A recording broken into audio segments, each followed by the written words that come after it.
비행기보다 빠르니까 1시간도 안 걸릴 것 같은데요? 한 30분? 조금 더 쓰시죠. 30분 받고 16분!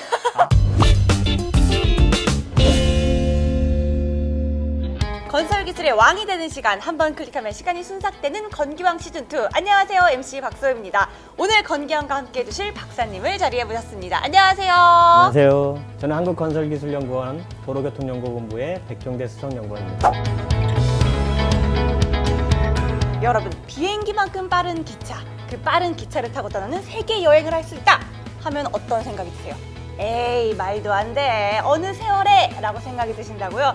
하지만요, 사실 그렇게 먼 미래의 이야기는 아닙니다. 여러분, 오늘은요, 이 기차에 대해서 이야기를 나눠볼 텐데요. 기차 하면요, KTX를 가장 많이 떠올리실 것 같아요. 사실 KTX 하면 우리나라의 대표적인 고속 열차잖아요. 이 KTX가 딱 개통이 되면서 서울에서 출발해서 부산까지 한 2시간 40분 정도면 도착을 하고요.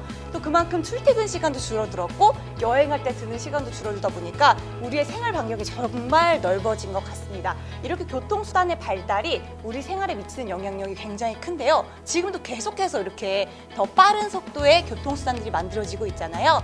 오늘은 그래서요, 세계적으로 빠른 해외 각국의 기차를 살펴보고 또 차세대 이동수단으로 주목받고 있는 하이퍼루프에 대해서 알아보도록 하겠습니다.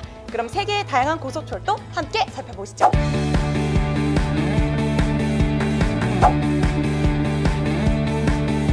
첫 번째로 소개해드릴 고속열차는요, 바로 프랑스의 떼제베입니다. 떼제베는 프랑스의 주요 도시뿐만 아니라 스페인, 스위스, 이탈리아와 같은 이웃 국가들과도 연결되어 있어서요, 유럽 여행을 하시는 분들이 굉장히 많이 이용하는 기차인데요. 그 중에서도 프랑스 파리에서 동부 프랑스, 남부 독일까지 연결되는 떼제베 포스가 2007년 시험 운행에서 무려 시속 575km를 기록을 했는데요. 물론 실제 운행을 할 때 이 정도 속도를 달리지는 않지만요, 실제로 승객을 태울 때도 최대 시속 320km라는 상당히 빠른 속도로 운행을 한다고 합니다. 이 떼제베가 우리나라의 KTX의 전신이 되었다고요, 박사님? 네, 그렇습니다. 맞습니다. 우리나라가 1970년대 기존 철도 용량이 빠르게 찰 것이다라는 예측이 있었습니다. 여러 가지 대안들을 고민을 좀 했는데요. 그래서 고속철도가 제일 효율적일 거다라는 결론이 결정적으로 났고, 그래서 이제 1980년대부터 정부 차원에서 우리나라의 고속철도 도입을 위해서 노력을 했습니다. 근데 안타깝게 우리나라에 그때 당시에 고속철도를 지을 기술이 없었습니다. 그래서 그러면 이제 기존에 먼저 운영되고 있었던 나라들에서 도입을 할 수밖에 없는 건데요. 프랑스, 독일, 일본 그런 국가들에서 저희한테 이제 제안을 해왔죠. 저희가 이제 그 조건들을 좀 살펴봤을 때 기술 이전이나 이런 우리나라 환경에 맞는 시스템이랄지 그런 모든 여러 조건들을 따져봤을 때 프랑스의 떼제베가 제일 적합할 것으로 결정이 됐습니다. 그래서 우리나라에 도입이 됐고요. 그리고 이제 그 기술 이전 받은 다음에 우리가 멈췄느냐? 그걸 토대로 또 우리 열심히 연구하잖아요. 저희가 또 배우는 건 그럼요. 1등이잖아요. 저희도 기술 개발을 해서 현재 우리나라의 독자 기술 해무 개발을 했습니다. KTX의 전신이 프랑스에서 왔다는 사실은 정말 처음 들었거든요. 지금은 프랑스보다 또 한 단계 또 발전해 있는 모습인 것 같아가지고 괜스레 뿌듯합니다. 네, 좋습니다. 그럼 다음 나라 함께 살펴보도록 하겠습니다. 다음은요, 빠른 속도로 굉장히 유명한 일본의 고속철도죠. 게다가 또 세계 최초의 고속철도로 불리기도 하는데요. 바로 신칸센입니다.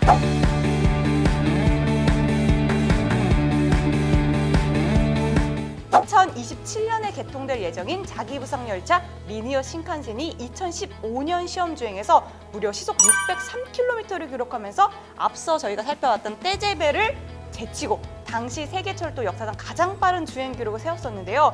박사님, 근데 신칸센처럼 요즘에 이렇게 자기부상 열차가 굉장히 또 많이 나오고 있는 것 같아요. 자기부상 열차와 기존 열차의 차이는 또 어떤 게 있을까요? 신칸센 고속철도는 자기부상 열차인데 레일과 바퀴가 접촉을 하지 않고 뜬다는, 부상을 한다는 장점이 있습니다.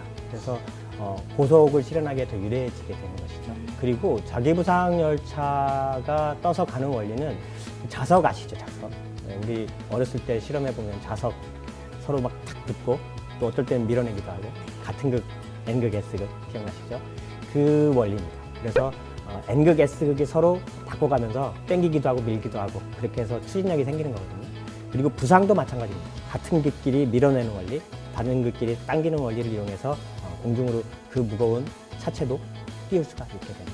와, 너무 신기한 것 같아요. 마지막은 중국입니다. 중국도 기차로 굉장히 유명하죠. 이 기차는 최근에 개발된 열차인데요. 이번에도 자기부상 열차입니다.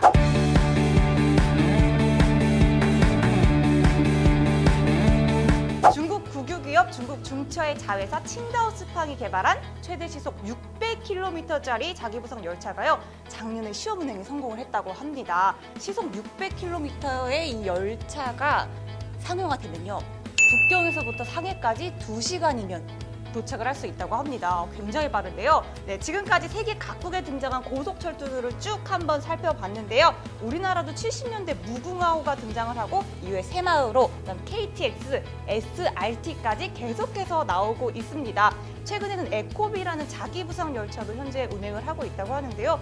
불과 한 40년 전만 해도 이 정도는 아니었던 것 같은데 우리나라도 기차가 굉장히 많아진 것 같아요, 박사님. 네, 맞습니다. 네, 최근에 또 차세대 또 다른 열차도 개발하고 계신다고 들었어요. 네, 맞습니다. 오늘의 주제인데요.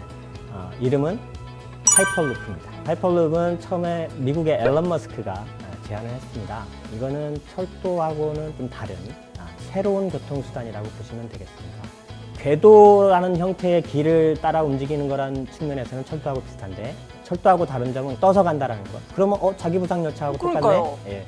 하지만 길이 다릅니다. 자기부상 열차나 기존 철도는 공기 중에서 움직이죠. 육상교통수단이니까요. 육상에는 공기를 없앨 수가 없잖아요.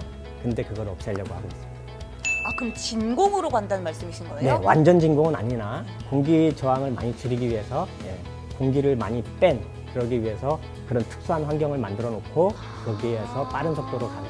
하이퍼루프가 상용화되면은 속도가 어느 정도로 구현이 될 수 있을까요? 저희가 목표로 하고 있는 거는 시속 1200km/h의 속도일 겁니다. 상상이 되실지 모르겠습니다. 이게 아까 말씀하신 신칸센 그리고 네. 중국의 그 새로 개발된 600대였어요. 2배. 지금 사실 서울에서 부산 가는데 KTX 타면 2시간 46분 정도가 걸리거든요. 네. 그럼 만약에 하이퍼루프를 타고 간다고 하면은 어느 정도가 걸릴까요? 어느 정도일까요? 와, 근데 비행기보다 빠르니까 1시간도 안 걸릴 것 같은데요? 한 30분? 조금 더 쓰시죠. 30분 받고 16분! 네. 그러면 20분에서 맞추시죠. 지금 현재 이론 속도로는 16분인데요. 네. 이제 뭐 출발하고 16분, 서울에서 부산까지요? 네. 16분이요? 근데 이제 출발하고 서는 그런 것까지 합치면 한 20분. 네. 거의 순간이동급 아니에요, 이거? 박사님? 지금 현재 속도들로 보면 그렇습니다.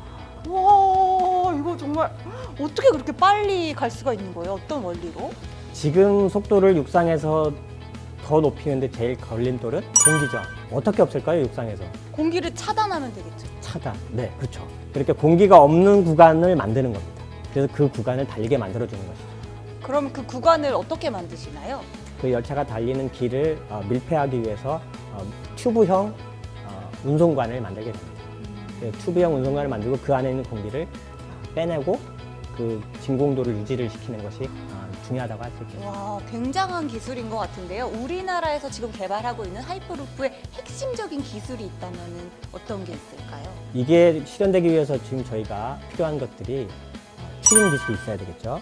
그 다음에 그거를 통제하고 컨트롤할 수 있는 컨트롤 기술이 있어야 되고요. 그 다음에 그런 제어하기 위해서 필요한 통신 기술이 필요하겠고요. 그 다음에 이게 진공에서 달려야 되는 거니까 차체 기술도 있어야 됩니다. 그런 것들이 다 개발돼도 1000km로 달리려면 아까 뭐가 중요하다고 했죠? 공기저항. 공기 저항을 없애기 위한 튜브 인프라 기술이 가장 핵심이라고 볼 수 있겠습니다. 그래서 우리 연구원은 건설기술연구원으로서 그런 튜브를 건설하는 기술, 그거에 대해서 지금 저희가 연구를 하고 있습니다. 그럼 박사님, 하이퍼루프의 가장 큰 장점이 있다면 뭐가 있을까요? 되게 여러 가지가 있는데요. 한 3가지 정도만 말씀드릴까요? 3위, 편리성입니다. 공항을 도심화. 비행기보다 빠른 교통수단의 역이 도심에 있다. 우리가 접근하기가 쉽습니다. 2위, 정시성입니다. 비행기 타러 갔는데 지연되거나 결항돼 본 적 많으시죠? 네, 날씨 영향도 많이 받고요. 근데 이거는 말씀드렸다시피 밀폐된 환경 안에서 움직이는 교통수단이기 때문에 결항 염려 없고요. 지연 염려 없고요. 그래서 정시성이 확보가 됩니다. 1위는 대망의 1위, 속도죠. 속도. 비행기보다 빠른 교통수단을 육상에서. 그러면은 이 좋은 기술 지금 개발 열심히 하고 계신데 언제쯤 좀 상용화가 될 수 있을까요? 미국 스타트업 중에 이제 제일 선도하고 있는 업체가 버진 하이퍼루프라는 데가 있습니다. 작년에 유인 주행 실험을 성공했습니다. 우리나라는 가만히 있느냐? 네.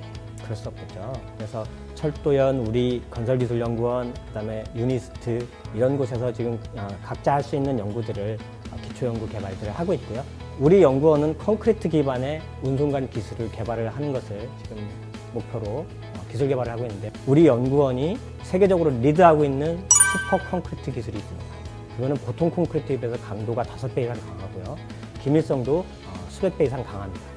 그런 이미 확보하고 있는 기술이 있는데 그거를 하이퍼루프용으로 좀 더 최적화시켜서 만들고 있고요. 뭐 자랑 같지만 저희가 연구원이 우리나라가 하이퍼루프 인프라 기술 면에 있어서는 특히 콘크리트 기반의 운송관 기술 개발에 있어서는 세계를 리드하고 있다. 야. 그렇게 말씀을 듣는 드리고 제가 다 막 자부심이 막 솟아오릅니다. 아, 하이퍼루프 1등은 우리야. 하이퍼루프가 상용화된 생활이 어떨지 굉장히 기대가 많이 되는데요. 하이퍼루프 기술 또 어떤 곳에 좀 이용이 될 수 있을까요? 우리나라가 하나의 도시처럼 될 수 있을 것 같아요. 강북에서 강남을 건너가는데 한 30분 잡죠, 우리가 보통. 네, 맞아요. 네. 너무 막혀요. 근데 서울에서 부산을 20분 만에 간다. 우리나라가 하나의 도시처럼 여겨질 수 있을 거예요. 그러면 그거에 의해서 많은 패턴들이, 생활의 패턴들이 많이 달라질 것이고요. 설 명절 때, 추석 명절 때 우리의 풍속도도 좀 달라지자. 그런 기대도 해봅니다. 네, 오늘 이렇게 하이퍼루프에 대해서 알아봤는데요. 정말 상상력이 현실이 되는 그런 굉장히 신기한 그런 기술이구나라는 걸 한 번 더 깨달았습니다. 하루빨리 하이퍼루프가 개발이 돼서요. 이 하이퍼루프를 타고 부산 여행을 떠나는 그날이 오기를 간절히 바라겠습니다. 오늘 건기양은 여기서 마치겠고요. 오늘 건기양의 내용이 좋으셨다면 구독, 좋아요. 알림 설정까지 부탁해요. 여러분, 하이퍼루프에서 만나요.